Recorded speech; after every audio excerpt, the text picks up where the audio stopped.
Hello and welcome to the Dark Side. We are delighted that you have picked to be with us this Sunday evening, or you are listening on catch up. We're really happy that you join us. We're trying some new technology, and so that is why we were late to air today. We apologize for the delay. Excitedly, we have a great topic. So welcome, Mr. Storm. How are you doing? I'm great. I'm always great. All right, today we've got one news story, and then we're going to dive straight into our main issue. The one news story that I wanted to cover this today is the Dutch Slavery Apology Fund. I don't know if you read this one or heard about this one. The Netherlands government is planning to apologize for its role in the slave trade and set up a fund for projects that aim to raise awareness about the legacy of slavery. That is what the international news agencies are reporting. It says the fund is set to be more than 200 or as much as 200 million euros and will be made public after an official apology will be made at the end of this year or earlier in 2023. Now, bear in mind that 2023 marks 150 years since the abolition of slavery within the Netherlands. This is the last of the colonial countries to abolish slavery, and even when they abolished it, they had a 10-year transition period in which they enforced working conditions, slavery conditions upon their workers, particularly within Suriname and other parts of the colonies. Up until now, Rutte has refused to engage in the idea of an apology. Even though the different coalition parties have been putting pressure on him, he has refused. But it was reported by NOS, which is one of the major outlets here in the Netherlands, that the government would make a formal apology. There is momentum building towards the 150-year anniversary. That's a huge moment in history. There's a lot of things that are building up to it, language being developed by the country, so on and so forth. And it's important to note that the Dutch banks, Dutch Central Bank, ABN AMRO, and the cities of Rotterdam, Utrecht, and Amsterdam have all apologized thus far for their for their role in slavery. It was formally abolished by the Netherlands in 1863, the 1st of July. So look out for big celebrations here, or commemorations here, I should say, coming up within the next year leading into this anniversary.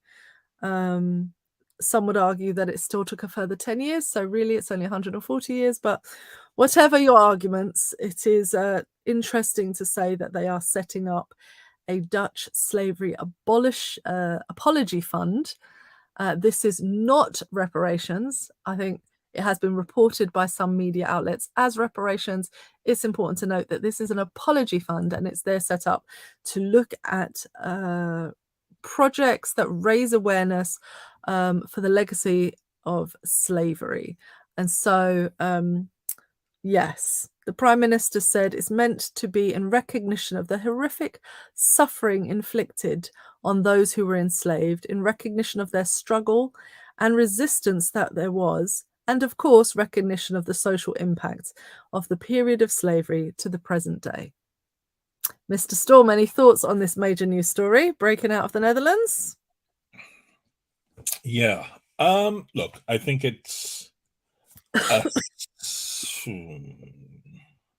yeah. I was about to say a step. It's more like turning your head in the right direction than taking a step. But I think kudos to the Netherlands for even getting that far, because so far, other colonial nations haven't even made it that far to say, look, we're going to apologize. The British have not apologized for slavery. Right. And so the fact that, the Dutch, being the last to abolish slavery, are doing so. And I just want to point out that their plan of making the ex-slaves work 10 years after they said we're abolishing slavery for free for their owners, so in essence you're going to have slavery for another 10 years, is a concept and model that they got from the British. Well, so let's just be clear on that here. Now, as for the 200 million going to the apology fund, let's just be real. Nothing happens in politics without the right people getting their cut. So can we just take this 200 million, bribe who we need to bribe, and then just get reparations done? That's the reality of things. Well, do you know, the thing is, I'm laughing, but I did look at it and say it's interesting that they said it would be for projects that raise awareness about slavery, the legacy, and etc. And I did wonder how many of those projects would be like the Amsterdam Museum, which has been started by some young Black professionals who saw that there was a gap in education and are trying to fill that gap. Is it going to go to people like that who are the descendants of the diaspora, descendants of, you know, the colonial history and slavery? Is it going to go to them? I think we need to watch that one carefully. It did make me go, I feel like there'll be some white people somewhere who are benefiting from this and we won't get to see any of that money. Is it going to go to the islands themselves, where they are putting forward tourism ideas to actually encourage people to come and take a look at the history of slavery on the islands? Because of course the Dutch were famous for not bringing slaves into the Netherlands, into mainland Netherlands, and so Dutch people at large didn't know what was happening, or they didn't not know what was happening. They didn't get to feel it in their own territory. And so they can have this kind of distant idea. How is this money exactly going to be used? And I think that's what is a little bit worrying. So I understand your bribe somebody answer. But I'm just like, look, let's deal with the real issue. The real issue here is reparations, and you don't want to pay it out. And so what you're doing is you're essentially kicking the can down the road, because you're going to turn around and say, well, look, we had the apology fund and we put 200 million into it, but you're not actually going to address the real elephant in the room, right? Yeah. So I think that's an important factor to consider. There was another factor that I wanted to bring up, but I can't remember what it is right now. Yeah. What's that? I said, I'm sure it will come to you. I'm sure it will. I think it was something to do with who was going to get the money, though. Yeah, I don't know. I think some Black-run projects will get the money, but they won't get the bulk of it. And that's just the way it's always been. Oh, this is what I wanted to say. 200 million is insufficient. 200 million is going to go nowhere. I don't think people realize how big that sounds and how little it is, right? Like when you're running projects of this nature, if you talk about building, let's say they wanted to open a new museum, 200 million drop in the ocean. How is that even going to cover that? You're talking about, you know, do you know what I mean? So it's like when you think about the number on the ground, it's like, how is that going to help? It's going to help, but well, 200 million for a new museum, well, that's going to go nowhere, because you know what, you're going to build the museum and then you're going to have to ask for permission to get your stuff back from them. So you'll still be waiting around with the empty building, you know. But I'd say the reason I say that 200 million is nothing is because if we look at the interest that the Dutch government has earned over the years, let's, you know, off of what they have stolen. Not even going to talk about what they got from the free labor that they got from slaves themselves. Let's just talk about what they have stolen. Yeah. And the amount of money made over the years. 200 million is absolutely nothing. Yeah. You know, that's like scraping some lint out of your pocket and then saying to a poor person, here, eat this. So 200 million is nothing, and I think it needs to be increased. But as I said, you know, they're moving.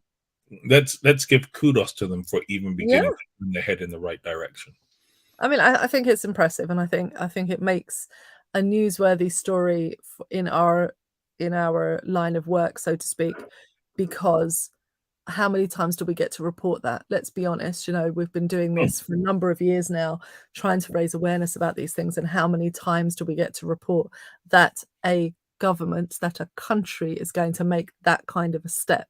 So I think to acknowledge that it's making that kind of a step is quite spectacular, to be fair, because, you know, France, Britain, Portugal, Italy, Spain, Germany, you know, that, and then we could go to newer types and newer problems that we're having, you know, with the USA, with other countries who are stepping into the colonial ideas and are doing that within different nations.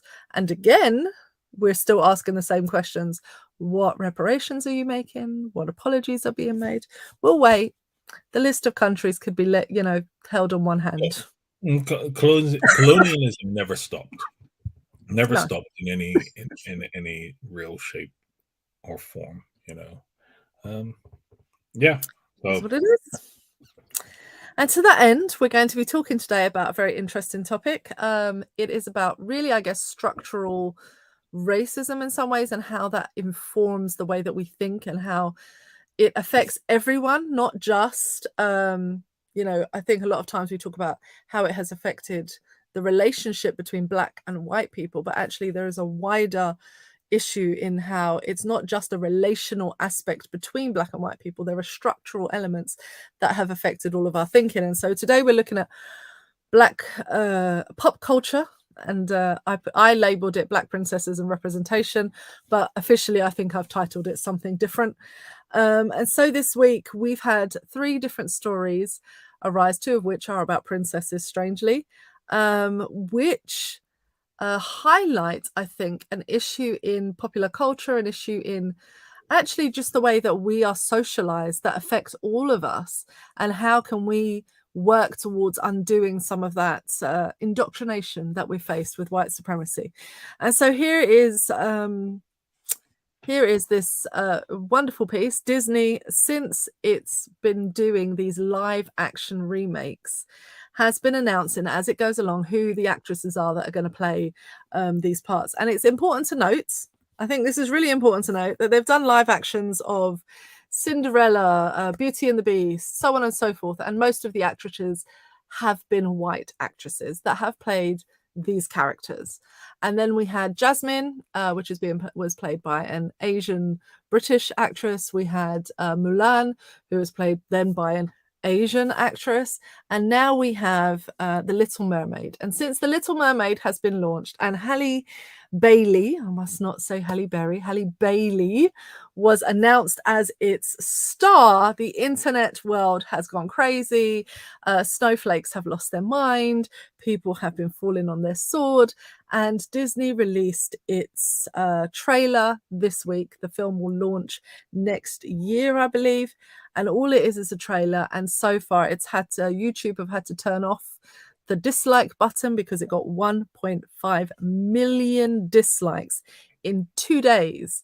And one can't help but realize that the dislike isn't for the content, but it is for the color of the actress's skin. Does she do a good job of playing a Little Mermaid? We will not know until we see the film. But the problem is that she does not look like a mermaid at all. And so on goes the hate and vitriol that has been directed towards this very young Black actress, and of course Disney, the corporation. People have commented on the most ridiculousness of the whole thing. So somebody said, it bothers me that it doesn't even look like it's underwater anymore. It's very interesting. Looked pretty much like underwater. So someone in response said, do you want her to be surrounded by marine debris and that Sebastian has a plastic bag around his neck? I'm not sure that you can jump to a conclusion that it isn't underwater based on one short thing, unless you're talking about this. But what was interesting to me, so this was the interesting part to me, because collectively white online spaces lost their mind and were really distressed about the use of a Black mermaid. Other spaces, anti-racist spaces, Black spaces, decided that they would take this to task and correct historical information. And so what has been fascinating to find out is how many or how much of our cultural references as it pertains to mermaids are steeped in actual different parts of Africans' deities, or in Caribbean deities, or in all sorts of mythology that exists within the African diaspora or within the African continent. And to this end, there is a TikTok going around, which I implore you to find, which is about how even the original Little Mermaid that was written by whoever the writer is that wrote the Danish version of it, is probably set within a slavery context, and Mermaid was probably brown. So I say all of that to say it's very interesting that we've had that week. So that's one. The second one is the Emmys 2022. There were a number of highlights.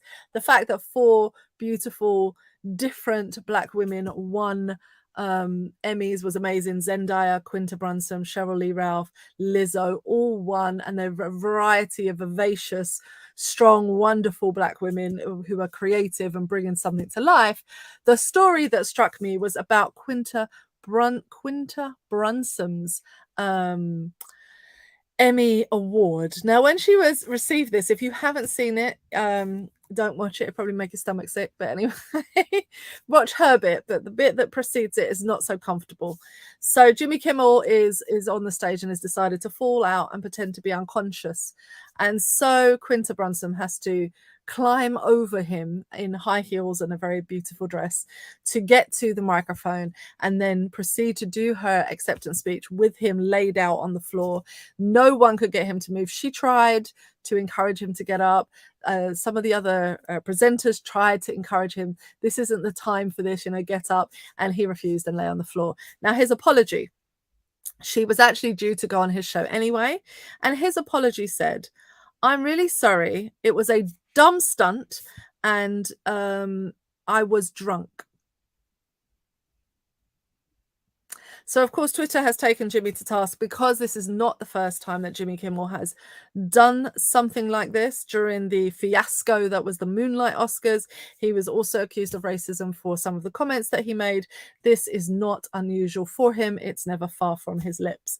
And then finally, as it goes to, princesses, we're at the royal family. Now, this one I find really interesting because we have to ask, what is the crime that Prince Harry has been accused of that would excuse him or would mean that the royal protocol would not be applied to him in the same way as someone like his uncle, who was stripped of his military titles? And so here we go. This is about how protocol is being worked out for the military titles and how they wear their uniforms.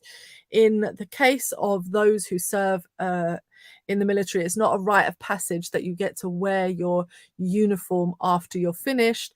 You do it by special permission of the palace.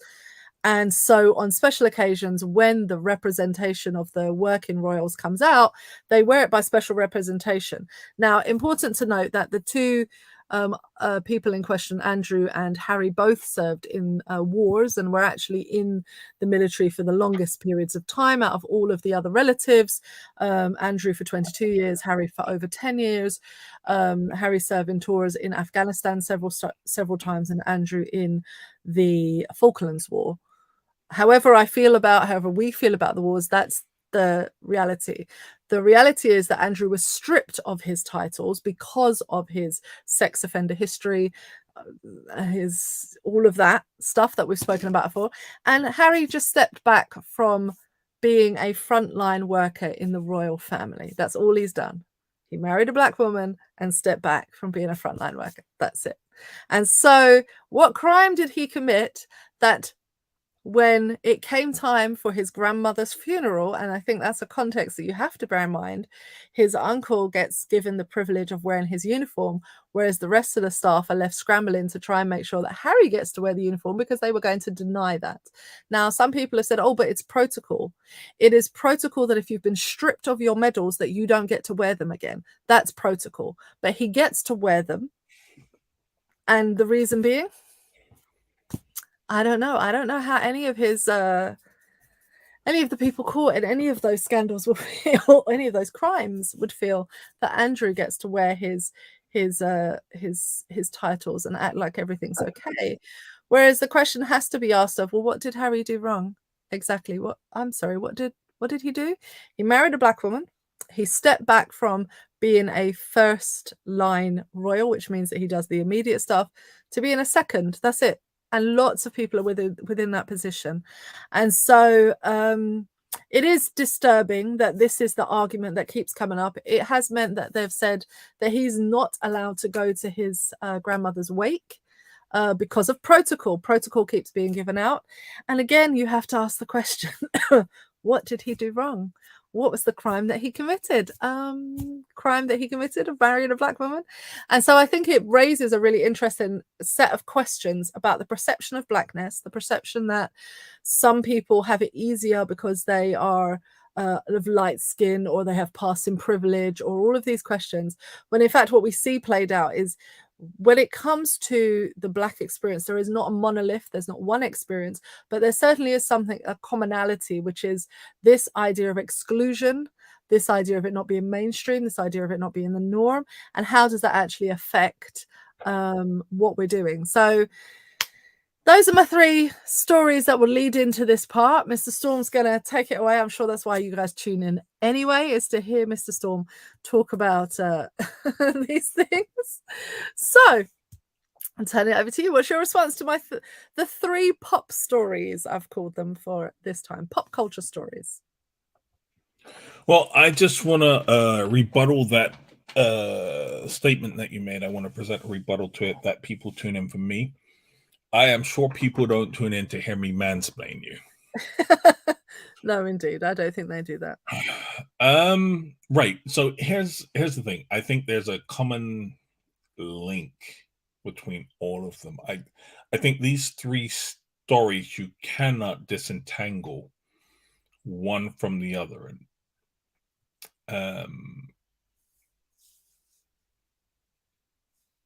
In fact, I'll say why that is in a minute. Let's deal with the first story, the Little Mermaid story. Right. So here's the thing. All these people that are upset about the Little Mermaid, right?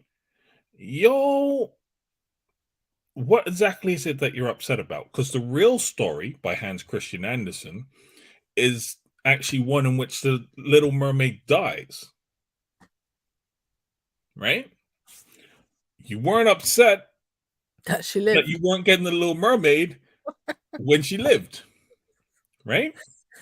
So you're not actually upset about this isn't the story or looks like the Little Mermaid or anything else. Yeah. Right? But let's take it from, okay, forget the Hans Christian Andersen one. Okay.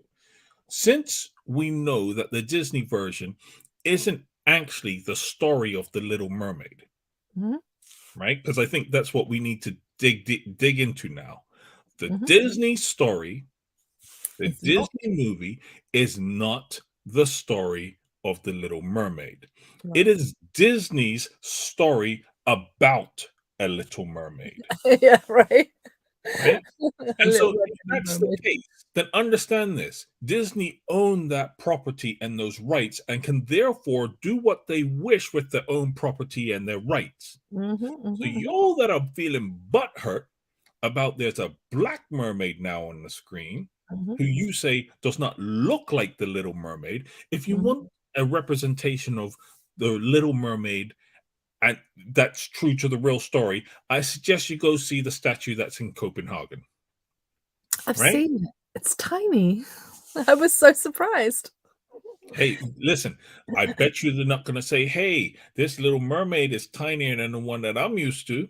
Right? They're going to complain about that. They're not going to say. So no, probably not. No, I was just surprised. It was just a surprise for me when I actually got to see it. I was like, oh, look, I'm here and I get to see.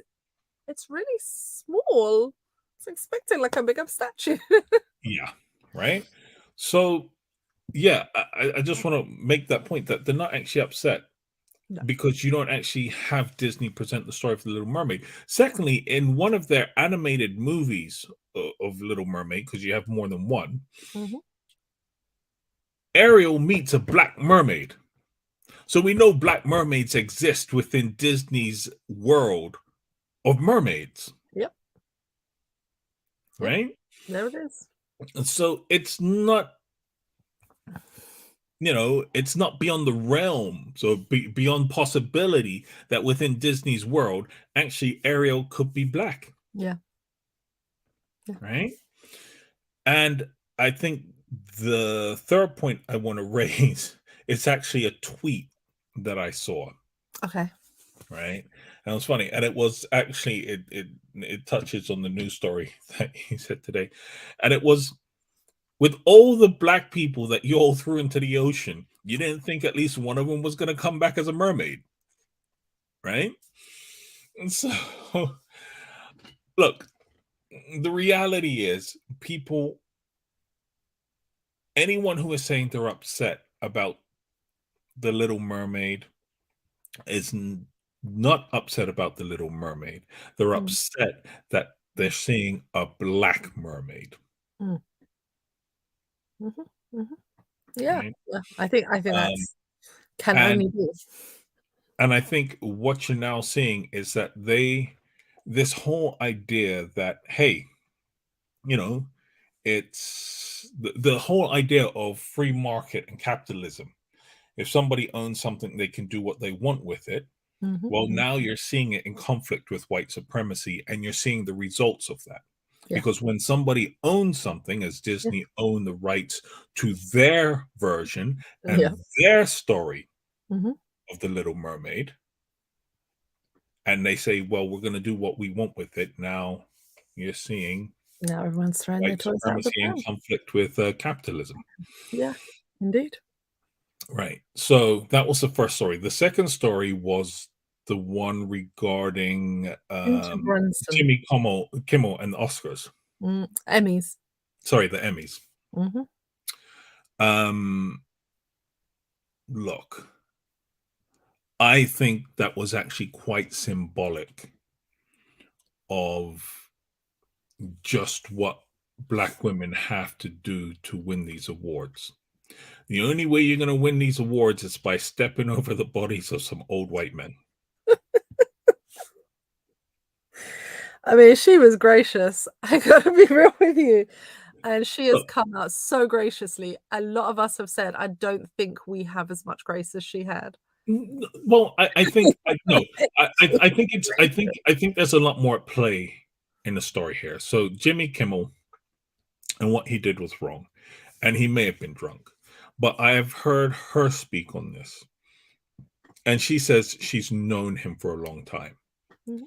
and that when she was first starting out in the circuit, he will be the one supporting her and making space for her, and doing all these things to support her. So I think it's not as cut and dry as it may appear on the surface, Mhm. because there is a history, there is a relationship here between these two people.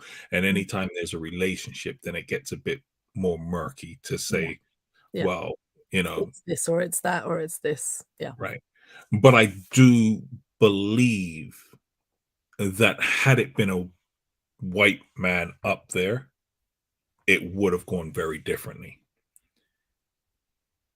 And I'm not even going to say, had it been a white woman up there, it would have gone differently, because I would still question that. Yeah. I'm 50-50. I'm like, I think Right? a white woman would Right. have still let her And step over him. and that's my feeling on the matter as well, that a white woman still would have had issues. In fact, I think somebody would have gone and got him up had it been a white woman.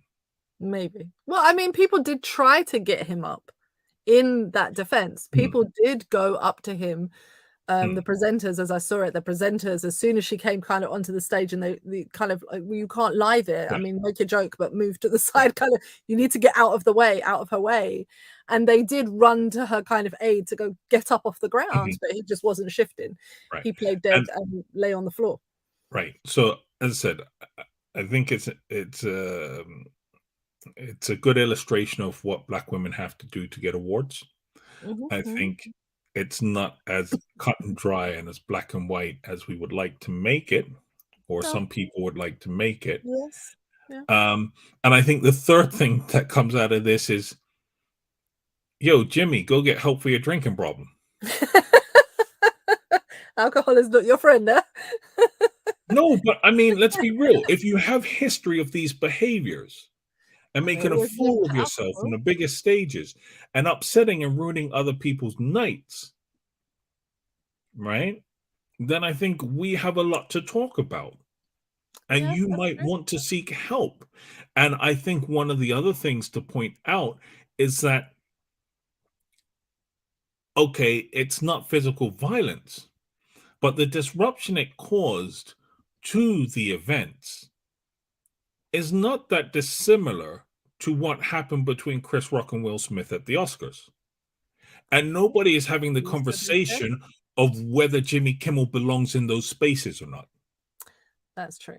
That has been said that it is of equal magnitude to the disruptive elements of the Chris Rock and Will Smith incident, and asking that same question, like, okay, so if we're behaving in ways that expose and disrupt and throw off other people and make other people uncomfortable, why are we not having the same conversation about whether you belong in the space if you can't behave yourself? I mean, it's a fair question. It's a fair question. Right. As I said, for me, it was not Jimmy Kimmel's first incident with a big awards ceremony and making inappropriate jokes or being in the wrong space or tripping over everybody else or whatever it is he's clumsily, drunkenly doing to center himself, whether he is aware of the fact that he's doing it to center himself or not, he is still centering himself. The fact that we're not having a conversation about that is a little bit insane. And I think it's important to just kind of say, well, look, this kind of behavior needs to come to an end now, people. Yeah. So, what was the third story? The third story was Married to a black woman. Harry and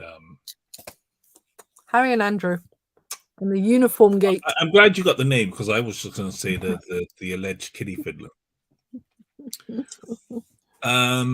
Right. And so you talk about the military uniforms.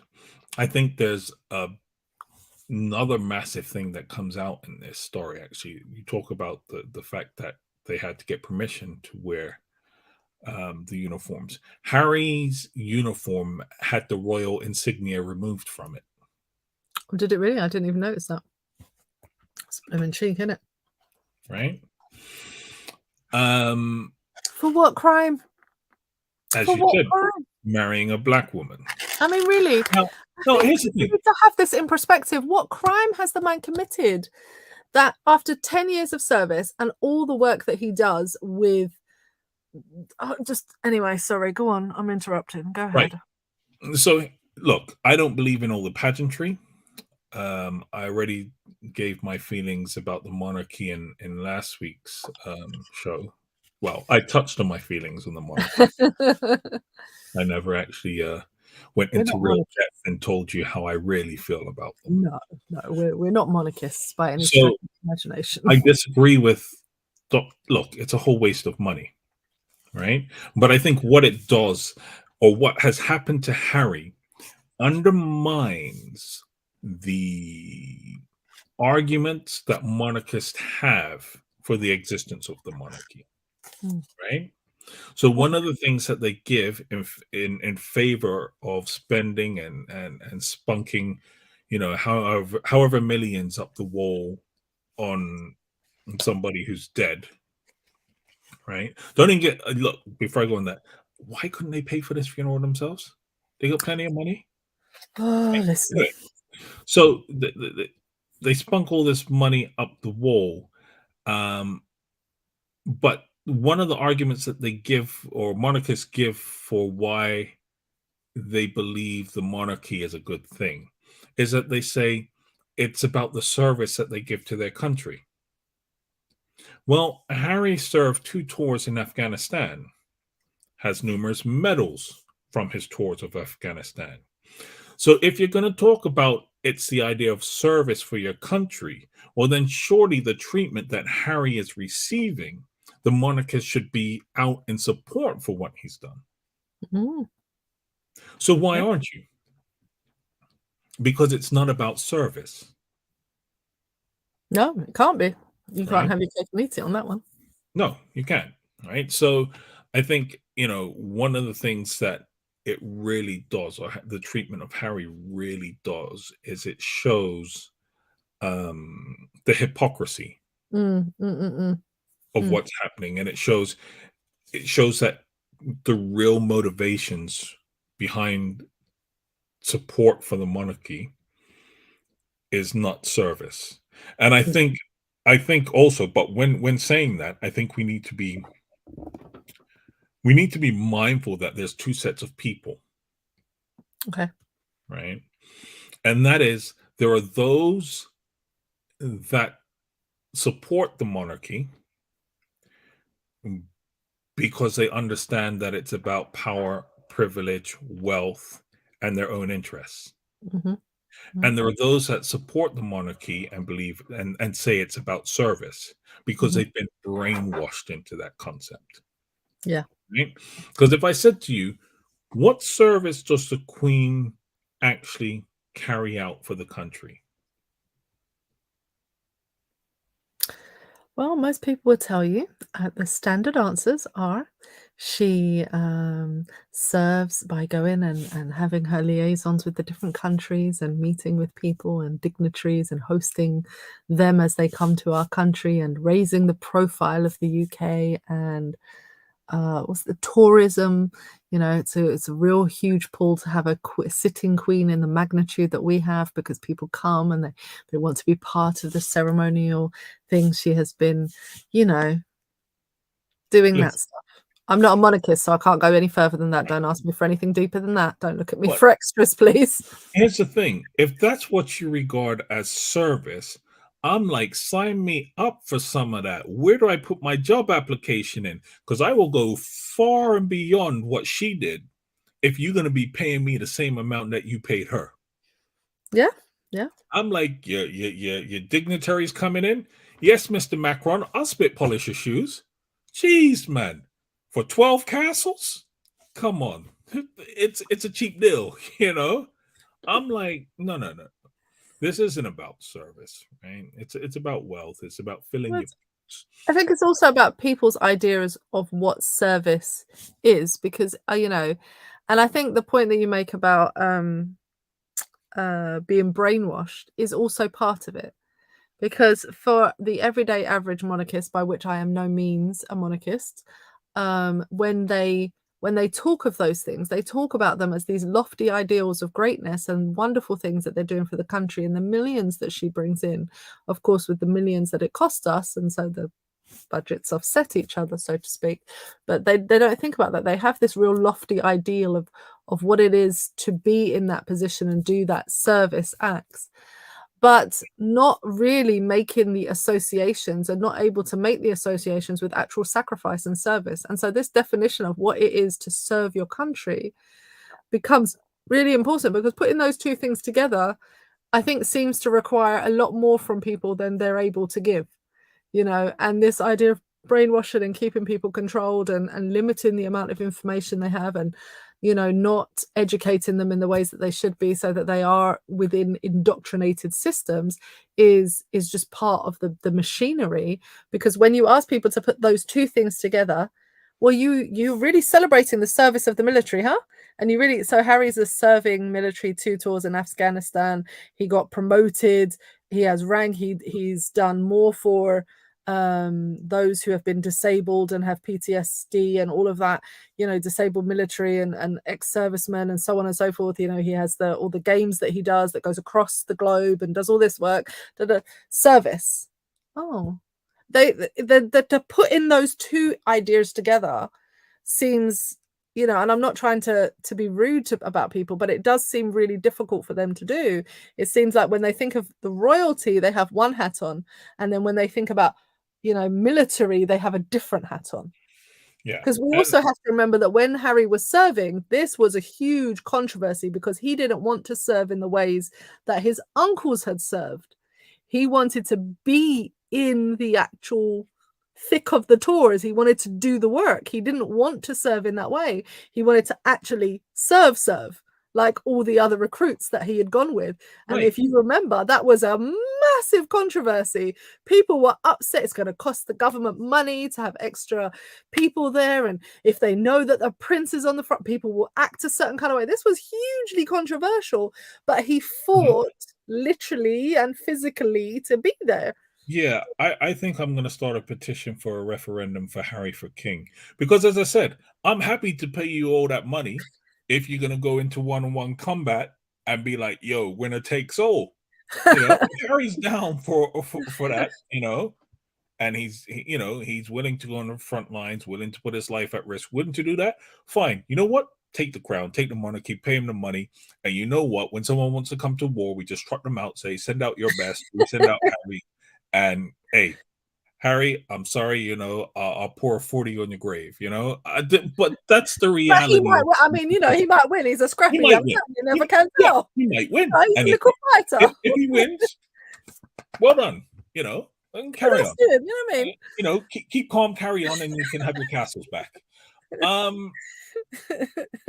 But right, so yeah, there's that. Now, there was another story, and this one is about Harry and Meghan when they were with William and blink twice if you need help, Kate.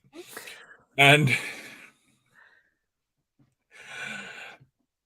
what happened was someone in the crowd called Meghan over. Meghan went over and she was talking, and then her and Harry were greeting people in the crowds, and she went to go greet someone in the crowd, and the woman just like ignored her and turned away from her, turned her head from her, and so it got me thinking, about this whole concept of the disrespect that Harry's receiving and the abuse that um, Meghan's receiving, right? And the idea that people say, well, respect the monarchy. Yeah, but they don't. What, what was this woman doing?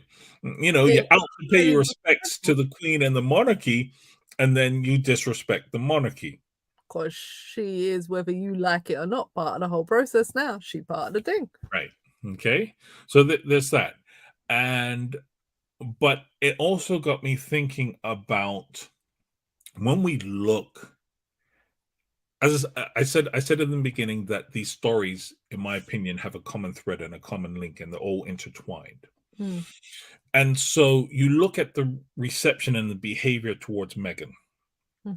You look at what happened to Jimmy Kimmel with Quinton Bronson and Jimmy Kimmel, and then you take what's happening to Halle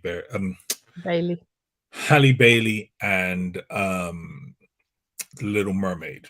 And here's the problem. White supremacy cannot bear to see Black women do well. But more than that, this is what interconnects all the story, is that people cannot accept Meghan as a princess because they've never seen a Black princess. And so you're dealing with the Princess Ariel in The Little Mermaid, a fictional character who has always been white. And because they have always grown up associating royalty and princesses with whiteness, along comes Meghan into the royal family. And then there's cognitive dissonance because princesses have always been white. Right? And that's the thread that links these stories together. People have grown up seeing white princesses. And so it's unacceptable now that the fictional princesses I know are now somehow not translating to the real princesses that I know. And the real princesses that I know, because what has historically been held up is white people, needs to translate to the fictional princesses that I know. And so people have this real cognitive dissonance in processing these ideas and concepts. And I think that a real backlash actually to the whole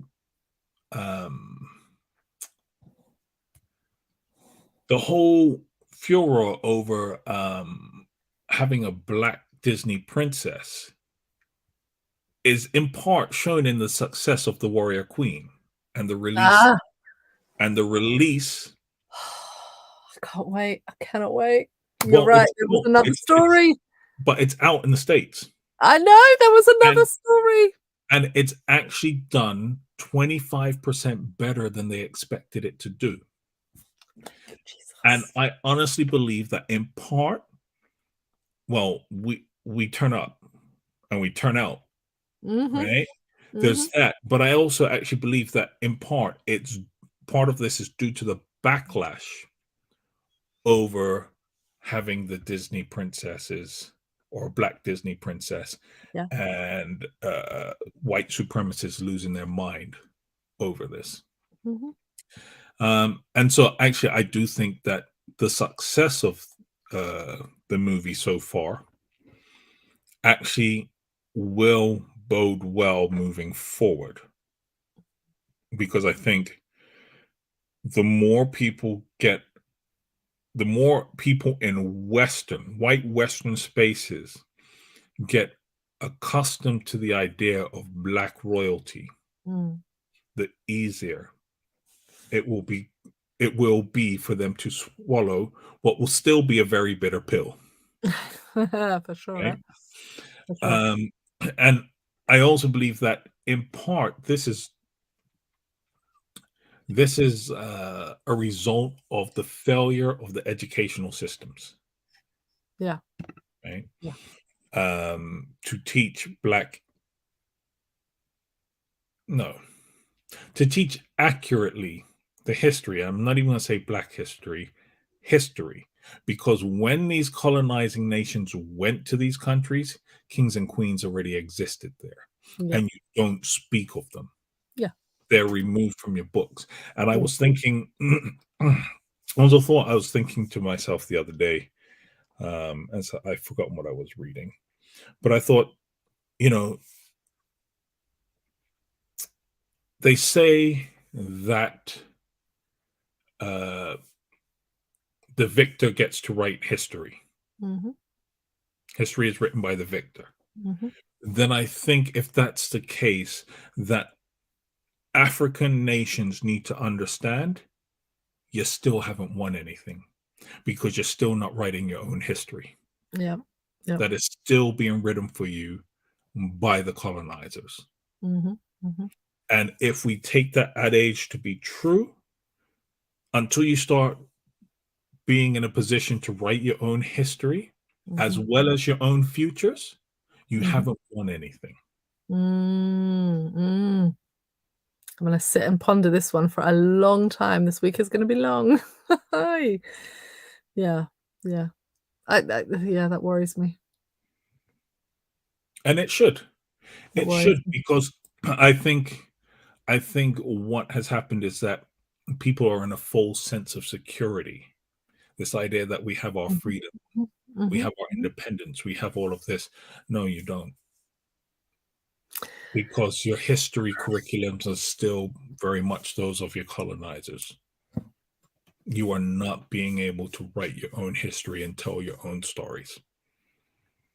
Oh, this is a all right, folks. This one's going to sit with us for a while. So, if the adage is true, if the victor gets to write their own history, and you are not writing yours, you have not won. Ooh, that's a meditation. That's a whole meditation right there. It's really fascinating because from there I think of all of the dark sides that we've done talking about education, talking about the idea of history, understanding, and even in the terms that you used it made me think because you paused when you said black history, and I've come to I have been pondering these last months how important it is that we actually distinguish black history from the rest of history, because black history only comes into being when black people do, and black people aren't actually in existence before then. They are Nigerians and Igbo and Mhm. Yoruba and all these different nations that existed before they become black people in the diaspora. We have all of these nations, and the importance of understanding the reason they don't teach you that is because your blackness is tied to their whiteness. And until you can separate that, until that is really named and properly identified, you're almost, as you say, not able to go back and write that history to say, we don't need a Black History Month, we need a world history curriculum, full stop. It needs to be the whole system has to be overhauled. But you can't get to that point because we're still at the point where we're trying to identify, work with in the systems that we have, dismantle the white supremacist systems that exist, and dismantle the ideas of whiteness and the power that it has and the ability it has to define everything else around it. It's Black and brown peoples. It's, we've been so many versions of who we are trying to get back to a place. And, it's really about how can we begin to really extricate that white supremacist ideas, those white normative ideas, so that we can actually say there is Black and white history. That is a portion of time that we know about, and there was before and there is after. And we're never going to get, it does feel kind of hopeless, but we're never going to get there unless we actually realize how much of that is linked. Because I was thinking this in relation to the upcoming Black History Month in the UK. October is upon us, and it's about that time of the year when we begin to think about Black History Month and thinking about all these films going into that period, The Warrior Queen, and all the different types of Black Panthers come in, and all of those different films coming into this period of time. As somebody who is from the UK and is from the diaspora, it's always it's a conflicted time of the year for me personally, especially as an educator. As an educator, I've always found it conflicted because on the one hand, Black History Month is deeply important. I grew up in an area where this was fought for, where this was demanded, where it was important to us as a people to have Black literature, Black authors, Black poets, Black, artists, and all of those things being put at the forefront. And at the same time, I recognize the journey that we have gone on during that time and the transition and the questions that we've asked. Why is it that Black history only starts with slavery? Well, it's because that's when Black people come into existence. Before then, you were a part of another nation. You were not Black, you were a nation, you were something else. And we don't get to that because we're stuck with this at the moment. And those questions are something that really you have to grapple with. And I think you're right when it comes to these types of issues where we see the structural, and I believe it's structural. I don't think that denies your personal responsibility. If you're a person who is melanin deficient and you're sitting there on your keyboard angry that there's a Black mermaid princess or that there is a literal Black princess, you have a personal responsibility to go educate yourself and stop being such a snowflake about the whole thing. That's the most polite thing I'm going to say. I'm sorry. I don't think I was clear on one of the points that I made that linked all three stories, and that was the Quinta actually, which I wanted to bring out, was actually that she is a writer, and it puts her in the space to tell the stories, right?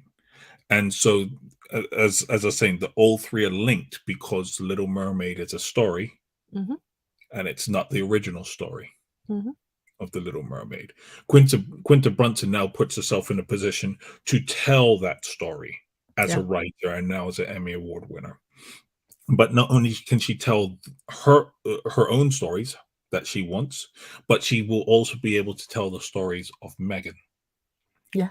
And as writers, the struggle that, especially as a Black female writer, that you're going to have in all of this and all the obstacles. And I just wanted to make that clear that for me, that's part of the thread that links all three, is the ability to tell the story. And we're here talking about history, and the comment that I made about history. If you're not writing your own, if you're not telling your own story, history, then you're not really winning. I think part of the problem is in the word history. We're always telling his story or her story or their story, but we're never telling our story.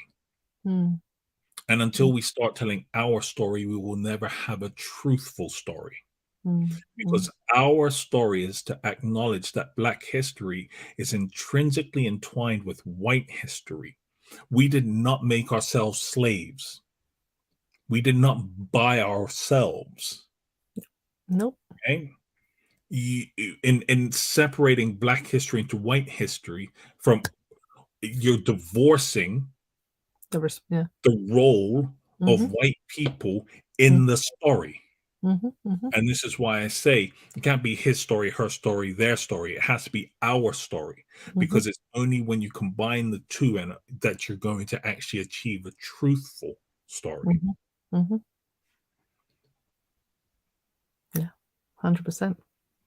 Well, we're coming towards the end of the show, and I think you've raised some really interesting points. I think I would just like to round up on two stories two women that we didn't cover today, and I think that it's kind of important on the point that you make about stories. One of them is Cheryl Lee Ralph's acceptance speech. If you haven't seen it, please do go watch it. It is so inspiring. Every one of my girlfriends has watched it and been like, okay, we can get through today based on Cheryl Lee's speech. But what she highlights is the fact that she has been working a long time. She's been doing her craft. She's brilliant at what she does. She's been getting there. But she's an older woman. She's an older Black woman, you know. And one of the things that she says is, if you've never thought that you could make it, have a Quinta Brunson in your corner. Have people in your corner who can support you. And I think that that's one of the things that we don't see when we look at the support that Harry and Meghan have for one another, the support that Quinta and her team have for one another, the support that Halle Bailey and her sister, saw an article and an interview with them, that support network that we have as a community. We don't stand as an island. You stand within and on the shoulders of giants and with other giants next to you. And that is so important, to know that your time hasn't passed, that your time hasn't gone, that nobody else can write your story. As you say, you can't call that over. And Lizzo says something very similar, because she highlights something that's dear to my heart. For every little fat Black girl out there, she says, I'm here and I'm doing it. And I think that when we look at the broad range of women that have been covered in this story, some people would say that some of the women have passing privilege. Some would say that some of the women are dark-skinned women. Some of the women are born into privileged situations or not privileged situations, pulled themselves up physically by their bootstraps, and so others, you know, were from middle-class backgrounds. You're talking about women across the entire range of the diaspora. We're not a monolith. There's not one type of woman that we're talking about. These are all women from different backgrounds and with different ideas that are coming forward, but they are united in this this story of Blackness, what it means to be a Black woman in the 21st century who is excelling, who is doing their work, and who is, you know, as you say, stepping over the white men to get where they need to be, because they are good at what they do, and they deserve to be where they deserve to be. I think it's important to remember that when we have that guttural reaction to something, and I'll direct this at people who are melanin deficient. When you have a gut reaction to something because you think, oh, why would you put somebody in that position to play that part? Maybe just pause and ask yourself, is it really not about what you're saying it's about? Because a lot of times they're like, it's not because she's Black. Well, what else could it be? It's not because she's not a good actress. It's not because they're not talented. It's not because they haven't worked hard. It's not because of any of those things. So what could it be? I just don't like her because... And I think we have to be mindful that we're all doing the same thing, because I've equally seen Black people who have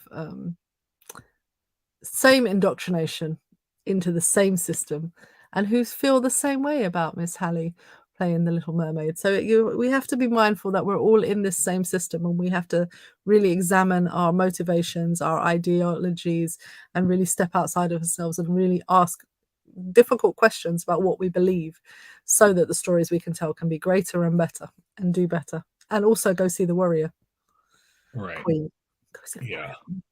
And I just want to say, we're not just coming for Ariel. Yeah, we got more coming for you.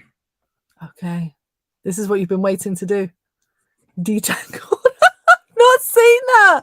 Oh my gosh, are you serious? Oh, I love it. Could you imagine? Now, to be fair, a black woman's hair could actually do all the things that they purport that Tangled could do. Yeah, It's true. listen, I'm There just was saying. strength in the black woman's hair. Like, that stuff is it's gonna do the job. Yeah, but look, there's more. I mean, like, if you think that's all we're coming for, you're wrong. Because we got more for you. Oh gosh, what's he gonna go?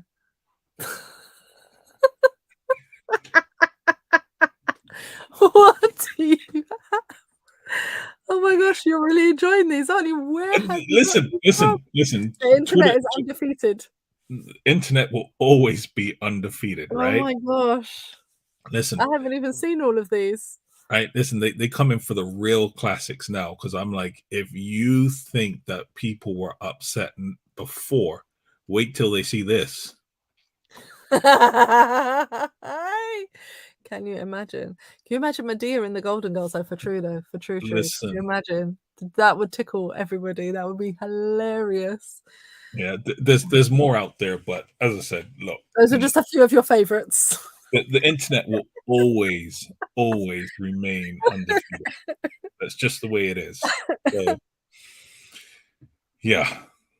Well, I do hope that everyone watching has actually just thought about the bias that they have within them and how that actually whether you believe in implicit or explicit bias, whichever way around you want to do, and that's a whole different show for another time. I think it's important that we understand that the way that we're educated, the way that the histories are told, actually playing a part into the responses we have, the visceral responses we have to celebrating whoever gets the next role.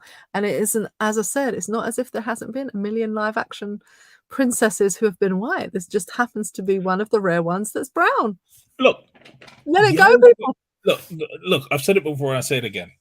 If you weren't asking the question when all these white people were playing people of color, why are you asking the question now that a person of color is playing a role that you believe should be white? And let's, and this is where I think the shoe on the other foot, I think, is really difficult. And I know we have to finish up now, but we've had Egyptian movies. We've had movies set in all of the North African region. Who plays What's the one roles? that was based on the real story of an Asian woman out in the floods, and they had Naomi Watts play the character? What about the one where they had the woman, the mixed race woman, and they had Angelina Jolie play her? Go with that one. Real life people, real life, whole entire people, and you have people who are white. You didn't have a problem with that. Let's talk about all the time Scarlett Johansson has played a person of color.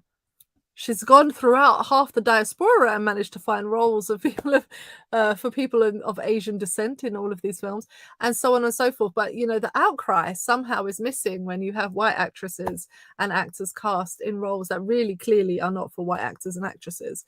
But one black actress goes astray, and all of a sudden you can have a heart attack. And I think your point is well made.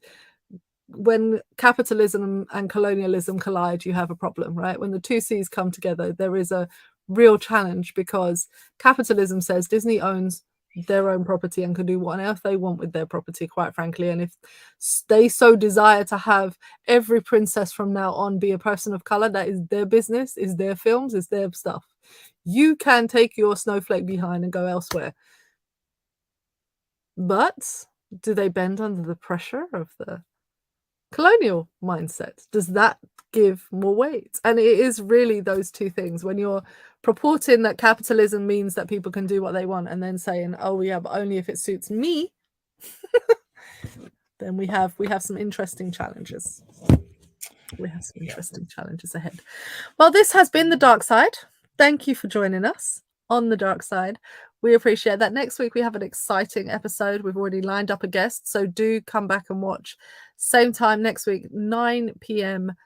Central European time. So if you're anywhere within Central European time, then please do come at 9. If you watch it throughout the week, we thank you for your continued support, and we hope that you are enjoying season 5 of The Darkside.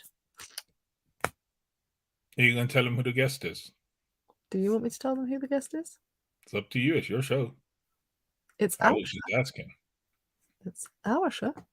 Okay. Would you like them to know that the guest is a very well-respected doctor and not medical? Of the PhD variety. We will be hosting Dr. Jason O'Rourke next week. And we're looking forward to having a conversation that deals with church hurt. We will see you this time next week for The Darkside. Have a wonderful week. I'm going to end the broadcast. All right. Bye-bye. Peace out.